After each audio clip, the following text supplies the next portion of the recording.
Thank you, thank you, thank you, thank you. And thank you for your patience of sitting out here. Appreciate it. Please have a seat if you have one. Well, hello, Massachusetts. It's an honor to be with you, outstanding members of Congress today. Senator Ed Markey. Ed, there you go. Senator Elizabeth Warren, Congressman Auchinclaw, Sauce, where is she? There you go, Jake. Bill Keating, Congressman, and your great former members, and one of my dearest friends, John Kerry, is doing a great job leading our international special presidential envoy on climate, traveling the world and talking with an awful lot of people. He's talking into moving more than they've been doing. And another great Massachusetts native, Gina McCarthy. Gina, there she is. My national climate advisor is leading our climate efforts here at home. It's an honor to be joined by your neighbor from Rhode Island. He's not a bad guy at all. I live in his house, Sheldon Whitehouse, a great champion of the environment. He's been banging away at it. I come here today with a message. As president, I have a responsibility to act with urgency and resolve when our nation faces clear and present dangers. And that's what climate change is about. It is literally, not figuratively, a clear and present danger. The health of our citizens and our communities is literally at stake. The UN's leading international climate scientists call the latest climate report nothing less than, quote, code red for humanity. Let me say it again. Code red for humanity. It's not a group of political officials, elected officials. These are the scientists. We see it here in America, in red states and blue states. Extreme weather events costing $145 billion. $145 billion in damages just last year. More powerful and destructive hurricanes and tornadoes. I've flown over the vast majority of them out west and down in Louisiana, all across America. It's amazing to see. Ravaging 100-year-old droughts occurring every few years instead of every 100 years. Wildfires out west that have burned and destroyed more than 5 million acres, everything in its path. That is more land than the entire state of New Jersey, from New York down to the tip of Delaware. It's amazing. 5 million acres. Our national security is at stake as well. Extreme weather is already damaging our military installations here in the States, and our economy is at risk, so we have to act. Extreme weather disrupts supply chains, causing delays and shortages for consumers and businesses. Climate change is literally an existential threat to our nation and to the world. So my message today is this.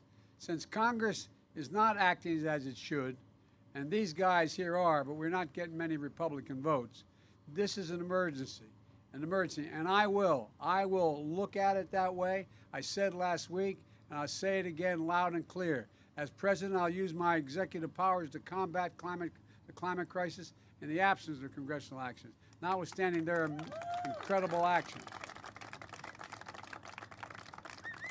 In the coming days, my administration will announce the executive actions we have developed to combat this emergency. We need to act. We just take a look around. Right now, 100 million Americans are under heat alert. 100 million Americans. 90 communities across America set records for high temperatures just this year, including here in New England as we speak. And by the way, records have been set in the Arctic and the Antarctic, temperatures that are just unbelievable, melting the permafrost. It's astounding the damage that's being done. And this crisis impacts every aspect of our everyday life. That's why today I'm making the largest investment ever, $2.3 billion, to help communities across the country build infrastructure that's designed to withstand the full range of disasters we've been seeing up to today. Extreme heat, drought, flooding, hurricanes, tornadoes. Right now, there are millions of people suffering from extreme heat at home. So my team is also working with the states to deploy $385 million right now. For the first time, states will be able to use federal funds to pay for air conditioners in homes, set up community cooling centers in schools where people can get through these extreme heat crises. And I mean people in crises that are 100 to 117 degrees. An infrastructure law that your members of Congress have delivered includes $3.1 billion to weatherize homes and make them more energy efficient, which will lower energy costs while keeping America cool in the summer and warm in the winter and not using too much energy. And my Department of Labor, led by a guy named Marty Walsh, he talks funny, he's a hell of a guy. But all kidding aside, Marty was a great mayor, and I know he knows how to get a job done. And he's doing two things for me. First of all, as Secretary of Labor, he's developing the first ever workplace standards for extreme heat, saying under these conditions that hit this, you cannot do the following. You cannot ask people to do certain things. Second, he's sending folks out from the Labor Department to make sure we hold workplaces and to those standards that are being set. They've already completed over 500 heat-related inspections of workplaces across 43 states. And at the end of the day, it's going to save lives. Now, let me tell you why we're here at Brayton Point. 5 years ago, this towering power plant that once stood with cooling towers 500 feet high closed down. The coal plant at Brayton Point was the largest of its kind in New England. 1,500 megawatts of power, enough to power 1 in 5 Massachusetts homes and businesses. For over 50 years, this plant supported this region's economy through the electricity they supplied, the good jobs they provided, and the local taxes they paid. But the plant, like many others around the country, had another legacy, one of toxins, smog, greenhouse gas emissions, the kind of pollution that contributed to the climate emergency we now face today. Gina McCarthy, a former regulator in Massachusetts, was telling me on the way up how folks used to get a rag out and wipe the gunk off of their car's windshields in the morning just to be able to drive. Not very much unlike where I grew up in a place called Claymont, Delaware, which has more oil refineries than Houston, Texas had in its region just across the line in Pennsylvania. And all the prevailing winds were our way. I just lived up the road. In an apartment complex when we moved to Delaware, and just up the road to a little school I went to, Holy Rosary Grade School. And because it was a 4-lane highway that was accessible, my mother drove us, and rather than us be able to walk. And guess what? The first frost, you know what was happening? You had to put on your windshield wipers to get literally the oil slick off the window. That's why I and so damn many other people I grew up have cancer, and why for the longest time, Delaware had the highest cancer rate in the nation. But that's the past. And we're going to build a different future. With one with clean energy, good paying jobs. Just 15 years ago, America generated more than half its electricity from coal-fired plants. Today, that's down to 20% because there's a big transition happening. Many of these fossil fuel plants are becoming sites for new clean energy construction. Others are switching to new clean technologies. Look at Brayton Point. Today, Brayton is one of the frontiers, on the frontier of clean energy in America. On this site, they'll manufacture 248 miles of high-tech, heavy-duty cables. Those specialized subsea cables are necessary to tie offshore wind farms to the existing grid. Manufacturing these cables will mean good-paying jobs for 250 workers, as many workers as the old power plant had at its peak. And the port here, 34 feet deep, was used to carry coal into the power plant. Now we're going to use that same port to carry components for wind power into the sea. The converter station here and the substation nearby are the assets that move energy across the power lines. They'll now move clean electricity generated offshore by the wind. Enough power to power hundreds of thousands of homes onto the grid, putting old assets to work, delivering clean energy. This didn't happen by accident. It happened because we believed and invested in America's innovation and ingenuity. One of the companies investing in the factory here joined me at the White House this month, Vineyard Winds, whose CEO told me about the groundbreaking project labor agreements they've negotiated with create good-paying union jobs. And I want to compliment Congressman Bill Keating for his work in this area. I'm also proud to point out that my administration approved the first commercial project for offshore wind in America, which is being constructed by Vineyard Winds. Folks, elsewhere in the country, we are propelling retrofits and ensuring that even where fossil fuel plants retires, they still have a role in powering the future. In Illinois, for example, the state has launched a broad effort to invest in converting old power plants to solar farms, led by Governor Pritzker. In California, the IBEW members have helped turn a former oil plant into the world's largest battery storage facility, the world's largest facility. In Wyoming, innovators are chosen to a retiring plant as the next site for the next generation nuclear plant. And my administration is a partner in that progress, driving federal resources and funding to the communities that have powered this country for generations. And that's why they need to be taken care of as well. I want to thank Cecil Roberts, a friend and president of United Mine Workers of America, and so many other labor leaders who worked with on these initiatives. Since I took office, we've invested more than $4 billion in federal funding to the 25 hardest hit coal communities in the country, from West Virginia to Kentucky to Wyoming to New Mexico. Through the infrastructure law, we're investing in clean hydrogen, nuclear, and carbon capture with the largest grid investment in American history. We've secured $16 billion to clean up abandoned mines and wells, protecting thousands of communities from toxins and waste, particularly methane.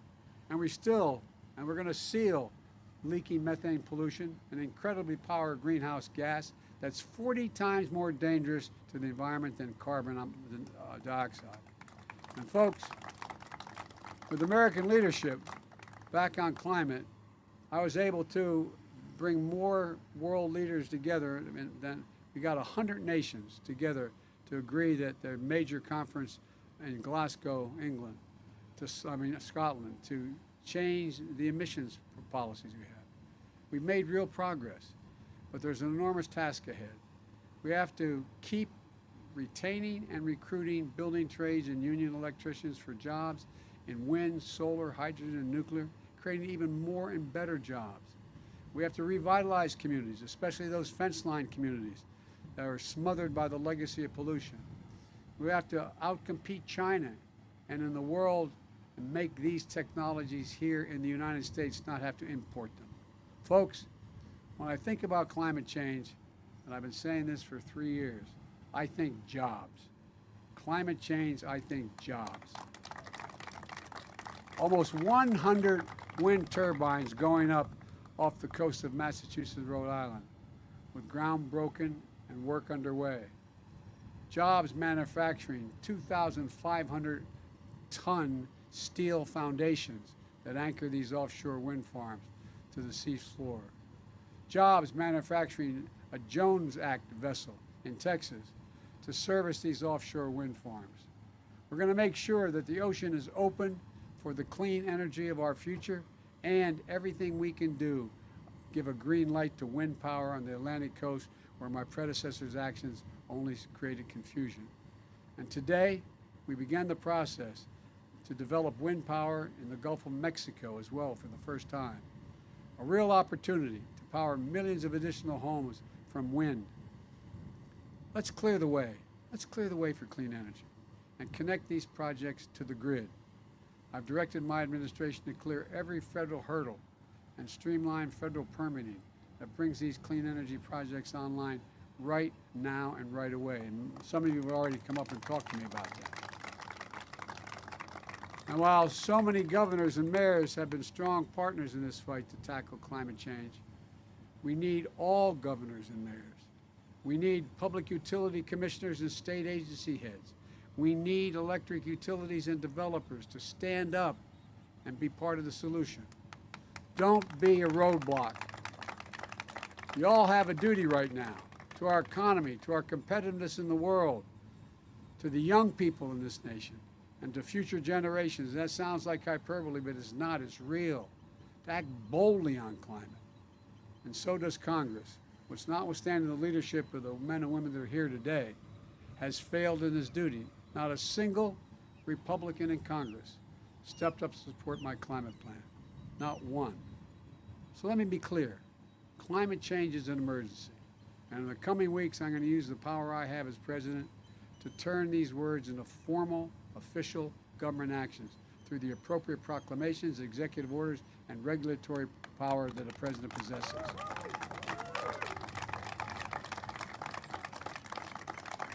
When it comes to fighting for climate change, I will not take no for an answer. I will do everything in my power to clean our air and water, protect our people's health, to win the clean energy future. This, again, sounds like hyperbole. Our children and grandchildren are counting on us. Not a joke. Not a joke. If we don't keep it below 1.5 degrees centigrade, we lose it all. We don't get to turn it around. And the world is counting on us. This is the United States of America. When we put our hearts and minds to it, there's not a single thing beyond our capacity. I mean it. When we act together, and of all things we should be acting together on, it's climate. It's climate. And by the way, my dear mother, God rest her soul, used to say, Joey, at everything bad, something good will come if you look hard enough. Look what's happening. We're going to be able to create as many or more good-paying jobs. We're going to make environments where people live safer. We're going to make the air safer. I really mean it. We have an opportunity here. I'll bet you when you see what's happened here in this cable construction here, manufacturing, and you go back and ask all the people who grew up in this beautiful place what they'd rather have. They want the plant back with everything it had, or what you're going to have. I will be dumbfounded if you find anybody other than for pure sentimental reasons saying, I'd rather have a coal plant. I'll end by telling you another quick story. When we moved from Scranton, when coal died in Scranton, everything died in Scranton. And my dad wasn't a coal miner. My great-grandfather was a mining engineer. But my dad was in sales, and there was no work. So we left to go down to Delaware. I told you where those oil plants were. But I remember driving home when you take the trolley in Scranton, going out North Washington and Adams Avenues.